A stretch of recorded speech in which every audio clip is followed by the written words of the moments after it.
pasar malam. Itu. Berarti udah on semua ya. Ulang lagi. Naik delman ke pasar malam. Ke pasar Mampang beli selampe. Ini ajaran agama Islam. Ucapin salam kalau mau mulai. Assalamualaikum warahmatullahi wabarakatuh. Waalaikumsalam warahmatullahi wabarakatuh. Satu lagi pantunnya. Di Muara Aceh tempat jualan ikan. Di pasar Minggu orang jualan buah. Kalau mau hasil yang menggembirakan, yuk kita awali semuanya dengan basmalah. Bismillahirrahmanirrahim. Kata kita Rasulullah SAW, apapun perbuatan kita kalau tidak diawali dengan bismillah, fahuwa aqta, maka terputus pahalanya. Alhamdulillah sudah kita awali dengan bismillah. Mudah-mudahan apa yang kita lakukan pagi hari ini sampai nanti Bapak Ibu sekalian mengerjakan semua tugas sampai sore bahkan ada malam barangkali, semuanya mudah-mudahan dicatat sebagai ibadah di sisi Allah Subhanahu wa taala. Amin ya rabbal alamin. Bismillah, alhamdulillah, wassalatu wassalamu ala Rasulillah wa ba'du. Dan kita hormati bersama Bapak Haji Maulana Isanuddin, juga Pak Haji Juanda, juga para hujat, para hajah. Sudah di semua ya. Bu Yuli yang mana ya? Mohon maaf saya. Dan juga tentu rekan-rekan semuanya, Pak Simon juga ada ya, terus ada lagi semuanya ada, Pak Firman ya. Terus ada juga ada Bunda, siapa yang sholat tadi itu? Iya, Bu Nini. Semuanya dah yang tidak dikenal maupun yang sudah saya kenal, mudah-mudahan kita semuanya selalu mendapatkan rahmat karunia dari Allah Subhanahu wa taala. Amin. Amin ya rabbal alamin. Kalau ingin dirahmati Allah Subhanahu wa taala, tadi disampaikan kita adalah keluarga besar NRA. Kalau keluarga itu bahasa Arabnya ailah. Keluarga bahasa Arabnya ailah. Ailah itu diambil dari kata aulun. Aulun itu artinya saling menopang, saling mendorong, saling membantu. Berarti kalau kita sudah merasa menjadi satu keluarga besar NRA, berarti harus ada sifat aulah. Apa tadi? Aulah artinya mendorong, menopang, membantu. Jadi kalau ada di antara kita nih, kalau tidak saling menopang, tidak saling mendukung, tidak saling membantu, berarti diragukan kekeluargaannya. Berarti apa namanya? Kakaknya perlu dipertanyakan. Nah, mudah-mudahan kita semua sebagai anggota keluarga besar NRA, insya Allah kita mempunyai sifat yang di dalamnya ada, yaitu saling menopang, saling membantu, dan saling apa tadi? Mendorong, saling peduli, dan sebagaimana sebuah keluarga itu saling peduli satu dengan dan lain. Baik jamaah yang dirahmati Allah Subhanahu wa taala, saya di WA sama Bu Kurnia dikasih waktu jam 7:30 sampai jam 8:15 menit. Artinya ada 45 menit. Sekarang sudah 7:40, jadi tinggal tersisa 35 menit. Baik, saya akan bagi 10 menit pertama, saya akan kisahkan kisah inspiratif pertama dari Al-Quran. 10 menit kedua insya Allah kisah inspiratif dari Al-Quran yang ayat yang lainnya. Kemudian 10 menit ketiga kalau nanti cukup, kisah inspiratif dari ayat yang lain yang ketiga. Kemudian 5 menit berikutnya terakhir kita akan sharing sedikit. Kemudian kita closing. Cukup insya Allah ya? Insya Allah. Baik Bapak Ibu yang dirahmati Allah Subhanahu wa taala, kalau kita baca Al-Quran pasti ada pesan-pesan yang ingin disampaikan oleh Allah Subhanahu wa taala. Ada di antara kita hanya membaca kemudian berlalu begitu saja. Ada yang membaca kemudian dia tahu isinya. Nah, satu di antaranya adalah seorang ulama yang bernama Hasan Al-Basri. Siapa? Hasan Al-Basri. Satu saat Imam Hasan Al-Basri ini didatangi oleh 4 tamunya, karena beliau seorang ulama besar. Jadi tamunya itu datang bergiliran untuk minta saran, untuk minta pendapat. Nah, satu saat 4 tamunya ini datang kepada Imam Hasan Al-Basri dengan membawa masing-masing persoalan yang berbeda. Tamu yang pertama datang kepada Hasan Al-Basri mengadukan tentang kampungnya yang kering kerontang, kagak ada hujan. Jadi apa namanya? Gersang kira-kira begitu lah ya. Musim kemarau berkepanjangan. Ya Imam, apa yang harus kami lakukan? Sedangkan di kampung yang kami tempati itu sudah lama kagak hujan, semuanya kering, semuanya kerontang. Apa yang harus kami lakukan wahai Imam? Apa jawaban Imam? Untukmu istighfarlah. Untukmu istighfar. Istighfar. Jadi jawabannya adalah istighfar. Kemudian orang kedua, dia bertanya juga kepada imam, wahai imam, kami ini, wahai imam, ini sudah bekerja siang dan malam, tapi tetap saja kami berada di bawah garis, udah tahu tuh, di bawah garis kemiskinan. Miskin kami tuh seret aja tuh, sudah kerja siang malam, banting tulang, kepala jadi kepala, kaki jadi kaki, nggak jadi balik.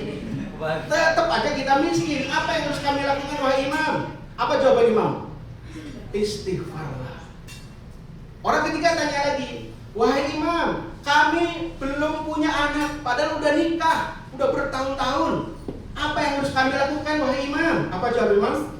Istighfarlah. Orang ketiga tanya lagi, wahai imam, kami itu punya sawah, kami punya ladang, ya sungainya kagak ada air. Apa yang harus kami lakukan, wahai imam? Jawaban imam apa? Istighfarlah.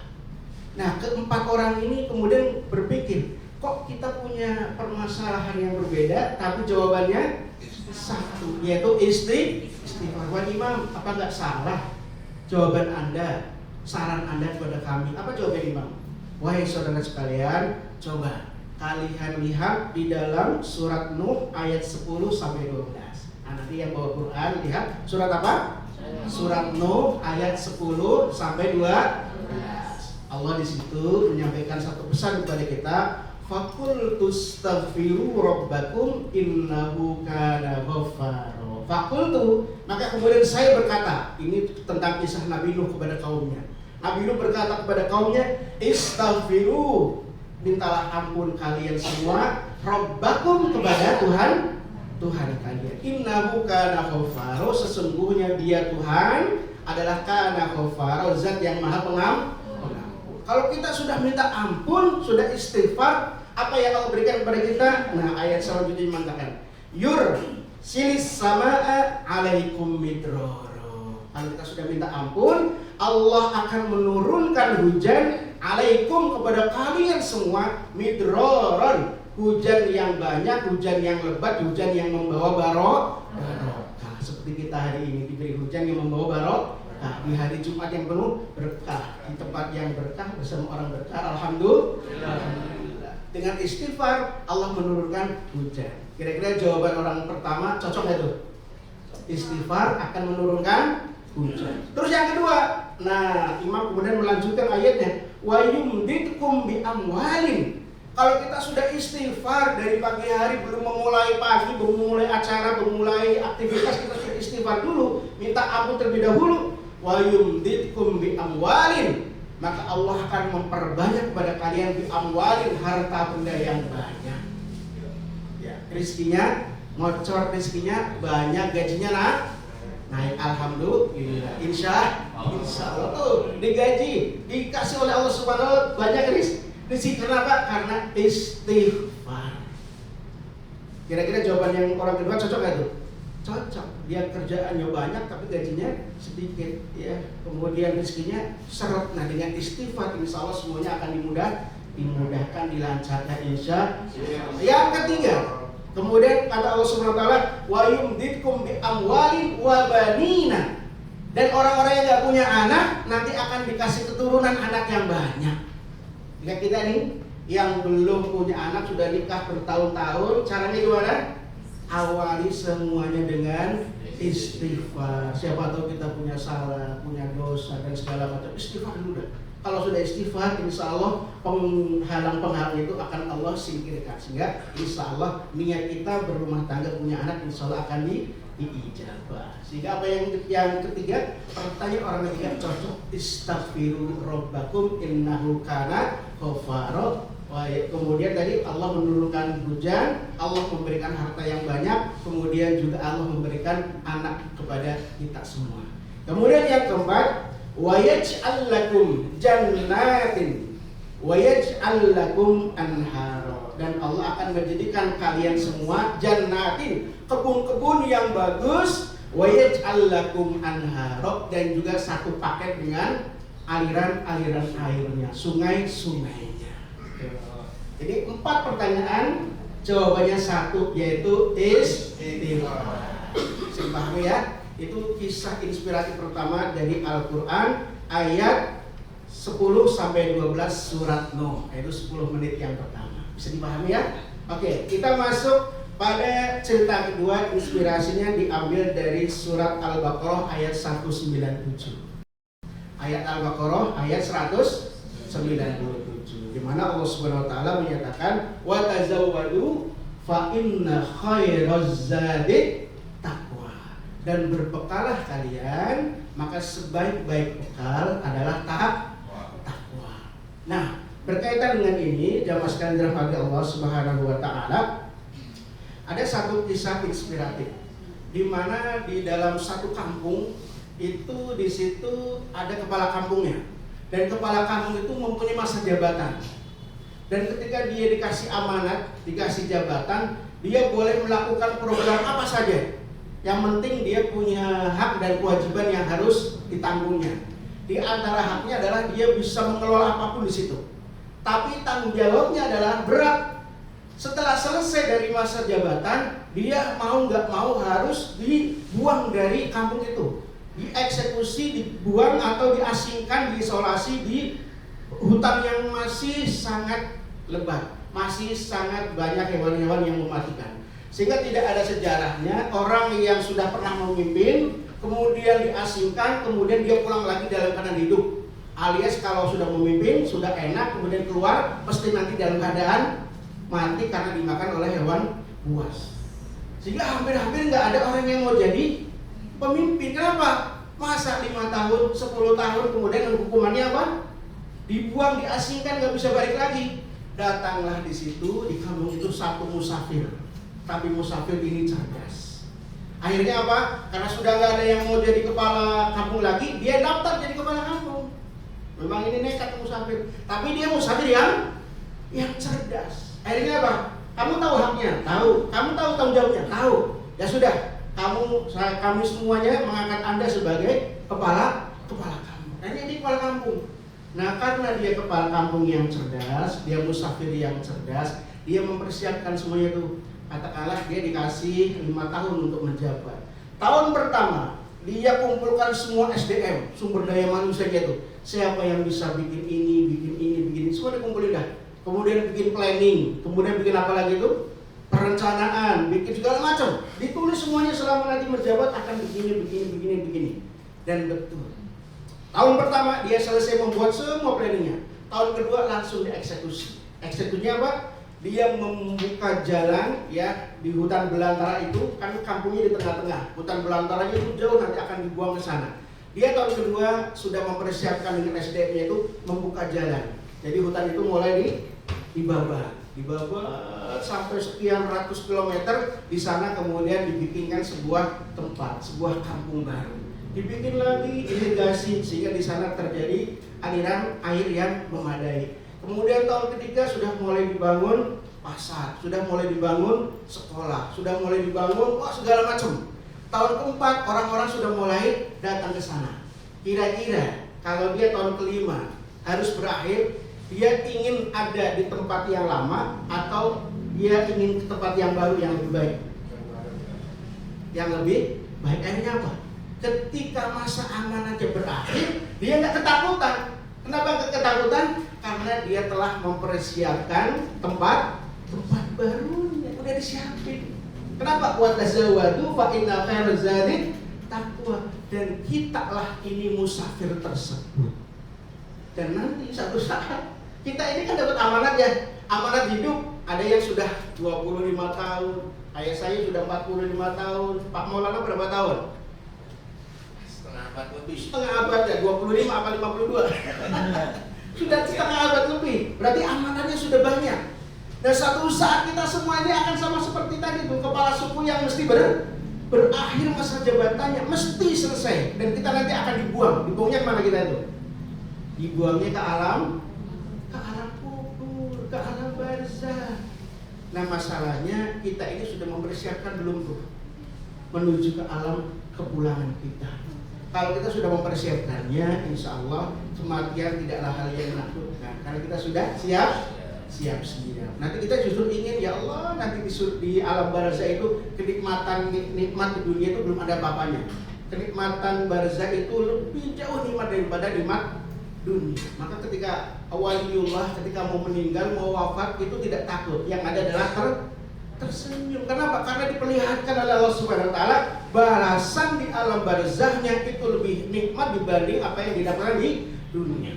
Ketika nanti di alam barzah dia dapat balasan yang nikmat, kemudian dikasih lihat di surganya lebih nikmat lagi, maka dia pun menginginkan cepat-cepat terjadi kiamat supaya bisa pindah ke surga. Beda dengan orang yang ahli maksiat, mau mati aja sudah susah, takut. Kenapa? Waduh, di sini tukang bohongin orang, oh di sini tukang menzolimi orang, oh di sini tukang nipu orang. Wah, bagaimana nanti nasib saya di alam kubur? Takut dia. Tapi mati udah pasti. Ketika di alam barzah, maka azabnya lebih pedih daripada ada yang di dunia. Kemudian di alam barzah dikasih lihat azabnya nanti di akhirat lebih pedih daripada di alam barzahnya. Sehingga apa? Orang yang ahli maksiat itu nggak mau cepet-cepet kiamat.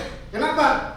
Karena dia tahu di barzah saja, di kubur saja sedemikian beratnya siksa saya. Dikasih lihat siang dan sore hari, nanti saya akan diazab di neraka. Ya Allah, jangan kiamat dulu lah. Karena udah kiamat, nanti azab saya dilipat gandakan. Nah, maka dari itu, ya, kata baginda Rasulullah Shallallahu Alaihi Wasallam, suatu saat Abdullah bin Umar itu duduk dengan baginda Rasulullah Shallallahu Alaihi Wasallam. Kemudian datang seorang Ansor bertanya kepada baginda Rasulullah Shallallahu Alaihi Wasallam, ya Rasulullah, ayyul mu'min afdal? Wahai Rasulullah, seorang mukmin apakah yang paling utama? Kata Rasulullah, beliau menyatakan ahsanuhum khuluqan. Mukmin yang paling baik adalah mukmin yang paling baik akhlaknya. Fa ayyul mu'min aqyas? Ditanya lagi, wahai Rasulullah, kalau begitu siapa mukmin yang paling cerdas? Maka kata Rasulullah, aksaruhum lil mauti. Oh, mukmin yang paling cerdas adalah seorang mukmin yang banyak mengingat mati, dzikran, paling banyak mengingat mati. Wa ahsanuhum, dan paling baik mereka itu lima ba'dahu istiqdadan, menyiapkan persiapan setelah setiap mati. Ulaikal aqyas, mereka itulah orang-orang mukmin yang cerdas. Nah, sementara kita ini kira-kira kalau kita disuruh pulang hari ini, sudah nggak kita bikin jalan ke arah barzah yang enak? Sudah nggak kita nyiapin ya alam barzah, kuburan kita yang cuma semeter kali semeter itu menjadi terang, benderang, lebar, luas, harum seperti ruangan ini? Kira-kira kita sudah mempersiapkan itu atau belum? Nah, ini menjadi muhasabah buat kita. Kemudian ma'asyiral muslimin hafizakumullah wa rakum, maka itu ada satu hadis lagi dari Abdullah bin Umar. Beliau berkata, Abdullah bin Umar ini dikasih wejangan oleh Rasulullah Shallallahu Alaihi Wasallam. Kata Rasulullah Shallallahu Alaihi Wasallam, ya Umar, ya Abdullah bin Umar maksudnya, kun, jadilah engkau fid dunya, di dunia ini, ka'annaka gharibun, seolah-olah engkau itu orang yang asing. Orang asing kan biasanya nggak betah ya.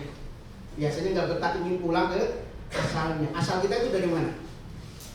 Asal kita itu dari tanah. Nah, tanah itu dari mana?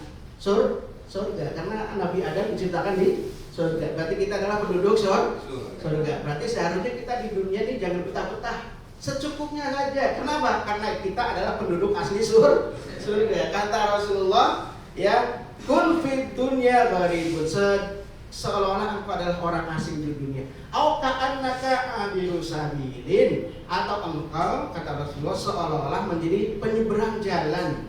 Penyeberang jalan dari sini ke situ. Kira-kira kita ingin cepet-cepet nggak? Ingin cepet-cepet. Ada nggak penyeberang jalan kemudian dia ingin di tengah jalan? Kalau ada orang penyeberang dia betah di tengah jalan, kira-kira apa yang terjadi? Tabrak, kelindes, mati. Sama kayak kita nih. Kita tuh di dunia seperti itu. Kita cuma nyeberang jalan doang. Dari mana? Dari sorga menuju dunia, nanti balik lagi ke sorga. Jangan sampai kita betah di dunia. Di dunia itu seperti jalan yang banyak harang rintangnya. Kita harus mempersiapkan kepulangan kita ke sorga. Maka kata Rasulullah, jadilah seperti orang asing, atau jadi seorang pengembara, atau jadi seorang pengguna jalan atau penyeberang jalan. Kata Rasulullah dilanjutkan lagi, idza asbahta, Kalau engkau dapati hari, pagi hari seperti sekarang ini, asbahta, subuh, ya. Fala tuhaddis nafsaka bil masai. Jangan kamu bisikan dirimu untuk melakukan sesuatu sore saja. Jadi kalau kita dapetin umur kita pagi hari, kita punya banyak agenda, maka lakukan agenda itu secepat mungkin sesuai dengan planning kita. Jangan sampai punya agenda, ntar aja lah, masih ada waktu sore. Kira-kira kita mau bisa memastikan nggak sore ini kita masih bernafas? Tidak. Begitu pula kata Rasulullah, wa idza amsaita, dan kalau kalian sampai masuk di sore hari, umur kita sampai di sore hari dan planning itu sudah kita siapkan, maka fala tuhaddis bis sobah. Jangan kalian bisikkan kepada dirimu sendiri, nanti aja lah, besok pagi lakuinnya. Nah itu berarti menunda-nunda pekerjaan. Ini mengajarkan kepada kita Rasulullah untuk membuat planning dalam kehidupan, dan kemudian planning itu kita eksekusi secepat mungkin, sebagus mungkin. Makanya sholat subuh, ya. Jadi nama-nama sholat itu mempunyai arti, Bapak Ibu sekalian. Subuh itu selain artinya ya subuh hari, di pagi hari, subuh itu artinya perencanaan yang bagus.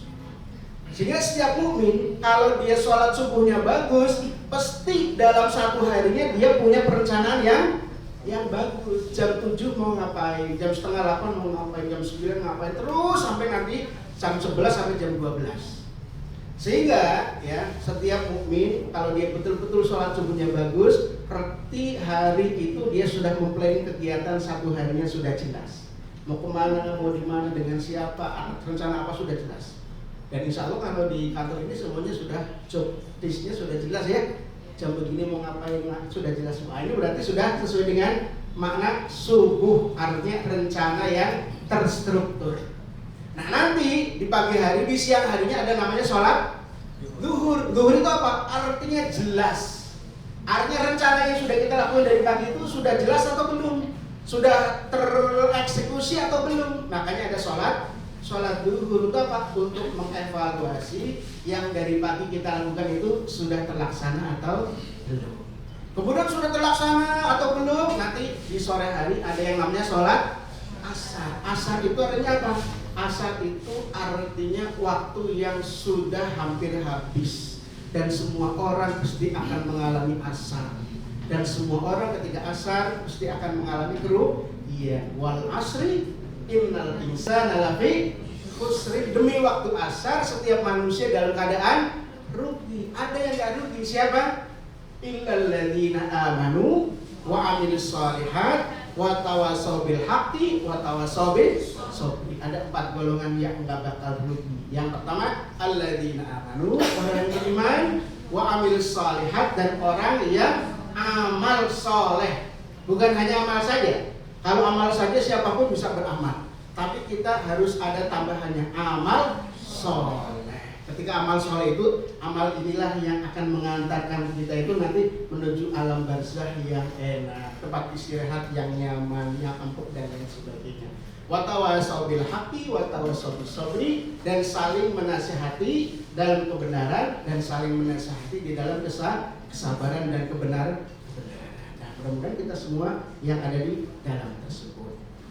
Kemudian begitu Rasulullah SAW, ya, wa khudh min sihatika qabla saqamika, dan ambillah, gunakanlah waktu sehatmu sebelum waktu sakitmu. Wa min hayatika qabla mautika, dan masa hidupmu sebelum masa matimu. Fa innaka la tadri, maka sesungguhnya engkau tidak tahu, ya Abdullah, wahai Abdullah bin Umar, maksudnya kita semua, mas muka goda, siapa namamu nanti. Hari ini, pagi hari ini, tadi saya masih sebut namanya Ustadz Khairul Anwar Sobirin.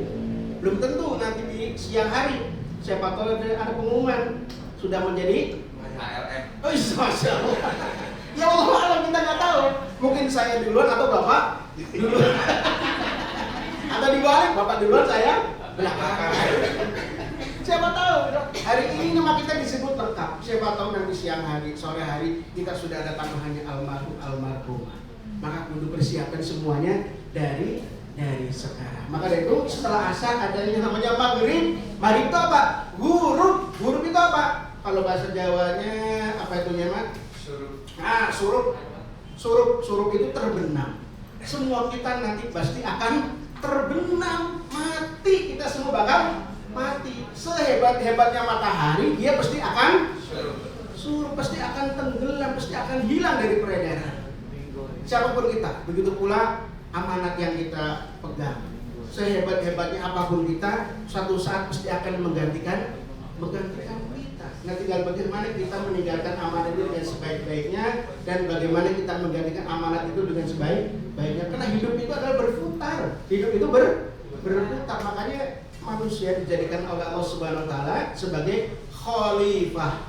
Wa idh qala rabbuka lil malaikati inni ja'ilun fil ardi khalifah. Kata Allah, aku menjadikan manusia di bumi ini sebagai khalifah. Khalifah itu apa?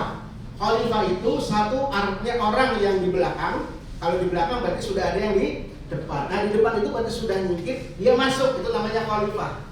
Pengganti. Nah, pengganti itu harusnya lebih baik dari apa dari mengganti. Makanya sebagai khalifah kita di dunia, siapapun kita adalah khalifah.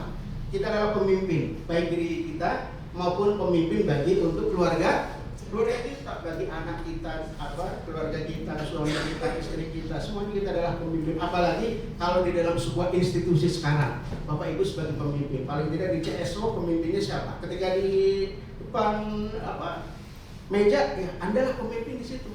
Ketika di keuangan, Anda lah pemimpin di situ. Ketika di meja direktur, Anda lah pemimpin di situ. Maka semua kita adalah seorang pemimpin. Kalau pemimpin nanti harus dilaksanakan tanggung jawab itu dengan sebaik. Ada satu kaidah di dalam bahasa Arab, pemimpin itu al-muhafadzah 'alal qadim salih wal akhdhu bil jadidil aslah. Ya, kata ulama, pemimpin itu, khalifah itu al-muhafadzah, menjaga bil qadim salih, menjaga yang lama yang bagus. Jadi kalau ada program-program yang bagus yang lama nih dari pemimpin yang lama, jaga. Tapi untuk membedakan kita khalifah yang baik, maka wal akhdhu bil jadidil aslah, dan buatlah inovasi sesuatu yang lebih bagus dari program yang lama. Wal akhdhu bil jadidil aslah. Jadi kalau ada pemimpin baru kemudian dia sama dengan pemimpin yang lama, maka tidak ada perubahan. Maka pemimpin kita harus ada perubahan, harus ada perbaikan, harus ada kemajuan, harus ada apa lagi? Perkembangan dan lain sebagainya. Insyaallah Anis lah. Anis ya? Oh gitu. Amin gitu ya. Bisa aja nih. Bisa. Pinter aja ngambilnya itu lagi. Kira-kira gitu ya. Jadi kalau kita menjadi seorang pemimpin harus ada, kalau dalam bahasa dalam bahasa ini namanya apa? Diferensiasi katanya. Ada apa? Diferensiasi. Harus ada perbedaan antara diri kita dengan dia, kira-kira begitu. Kalau diferensiasinya nggak ada, ya sama baik dia yang lama sama aja. Nah, kita harus punya diferensiasi. Nah, diferensiasinya perbedaannya harus lebih baik. Mudah-mudahan kita semua menjadi orang-orang yang menjadi pemimpin yang lebih baik lagi. Amin ya rabbal alamin. Kemudian dari setelah maghrib suruh nanti ada namanya isya. Isya itu ada namanya asya, ada yang namanya isya. Asya itu artinya makan malam, ya artinya di alam barzah itu kita masih menikmati ya kiriman-kiriman dari orang yang di dunia. Kita kirim sodako, kita kirim apalagi itu Fatihah, kita semuanya sampai kepada mereka. Tapi kalau sudah isya itu sudah ditutup. Kita semuanya hanya menunggu yaumul bi'sah, nunggu subuh berikutnya, nunggu kiamat terjadi, kemudian menunggu dibangkitkan kembali. Nah, hari ini kita ini dalam keadaan subuh menuju zuhur, ada yang zuhur menuju asar, ada yang asar menuju maghrib, ada yang sudah maghrib menuju isya. Nah, hari ini kita masih dikasih kesempatan. Nah, kira-kira bekal apa yang sudah kita buat sebagaimana musafir cerdas tadi, dia tidak takut dibuang di alam isolasinya, tapi justru dia menginginkan dibuang secepatnya karena di sana tempat yang lebih baik daripada tempat yang lama.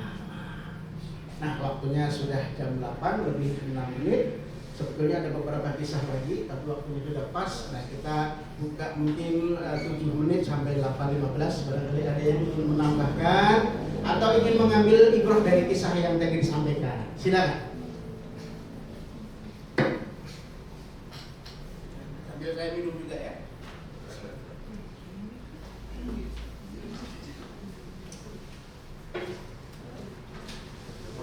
Baik, kalau udah ada, saya sampaikan kisah kisah sederhana yang barangkali membuat kita ada manfaat.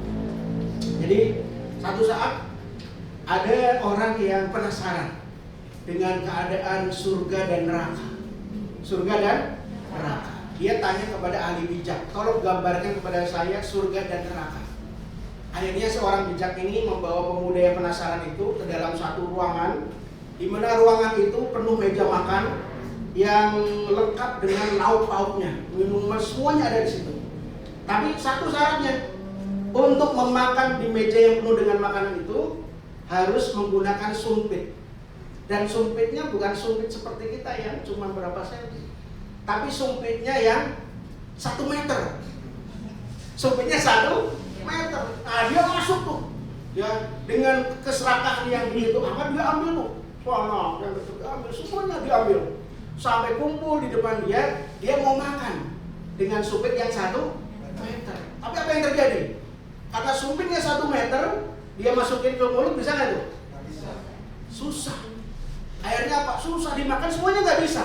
Sampai akhirnya dia marah, gebrak mejanya. Apaan ini surga? Ini neraka ini. Nggak bisa saya nikmati. Mana yang disebut surga? Kemudian ya Pak Tua bijak tadi membawa anak muda ini, ayo kita pindah ke ruangan sebelah. Pindah ke ruangan sebelah, ternyata di sana sama Pak. Meja makan penuh dengan makanan, minuman, penuh dengan banyak orang juga, tapi semuanya di situ indah. Semuanya di situ nikmat. Kenapa? Karena mereka mengambil makanan, kemudian dengan sumpitnya itu mereka saling menyuapi. Kan duduknya banyak tuh. Nah, saya ambil sini nyuapin ke Bapak. Bapak nyuapin saya nyuapin Pak Maulana. Pak Maulana nyuapin Pak Juanda. Terus akhirnya apa? Walaupun dengan sumpit 1 meter semuanya dapat menikmati. Kisah ini mengambil pelajaran buat kita. Kalau kita mau masuk surga, kudu berbagi. Nggak boleh serah. Kalau serahkan tadi seperti itu, kita nggak bisa menikmati semuanya ini.